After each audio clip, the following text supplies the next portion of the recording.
My name's Ross Eager.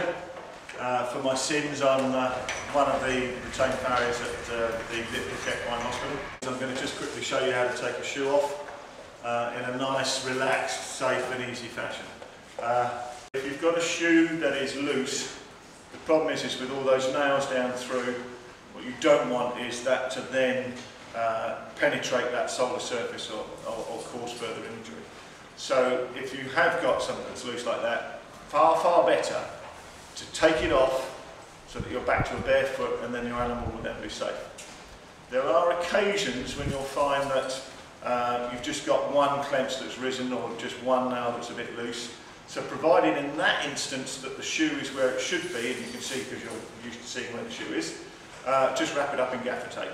And that'll be far easier. Keep it all safe until the professional can get there. But as I say, if you're in any doubt at all and you're concerned, your best default setting is to take that shoe off, and then that way you're not going to get any penetration injuries to the animal. It's less likely to cut itself if it's bent the shoe or it's got risen clenches. It's less likely to cut its adjacent leg, and it's something that I feel that all horse owners should be able to do. One of the things, first of all, is to, when you're taking a shoe off, make sure that you're comfortable and that the horse is comfortable. Otherwise, if you're both leaping about or you're on uneven ground or whatever, you are going to struggle, and it's going to make a difficult job 10 times worse. How to take a shoe off? First and foremost, do it in bite-sized pieces. So, buffer, basically which has a blade and a hammer or a mallet. I cheat because I have a plastic on the back of my buffer. I don't need a separate mallet. But basically, find the clench. You can see there it is there. Get the buffer on it. A couple of good whacks. And what I'm doing is that clench which is hooked into the I'm just straightening it out. Yes? So that is hooked like that, and I'm straightening it out with my buffer.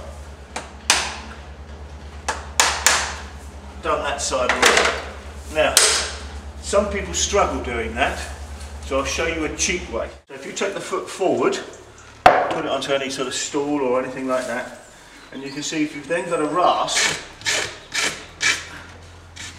you can then just rasp the head straight off, easy peasy. You can also work a clench this way with your buffer and hammer. However, one farrier once lost his eye because that shard of metal went up and into his face. So if you do this, you do it with great circumspection. We've lifted all of our clenches all the way around by whatever means. Do them one at a time.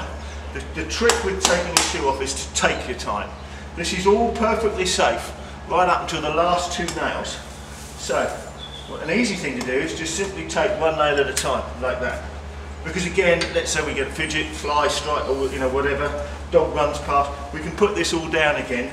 We're safe right up to the last two nails. And again, you can see just pulling one nail at a time is easy peasy.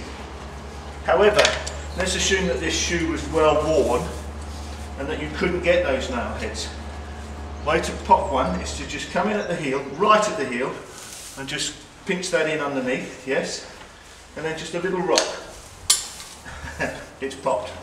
But one that's holding on tight, you can see that by tapping it back down, they stick their heads up. I can now take those out. Now, right up to the last two nails I'm safe, but now it's the last two, I'm ready to rock and roll.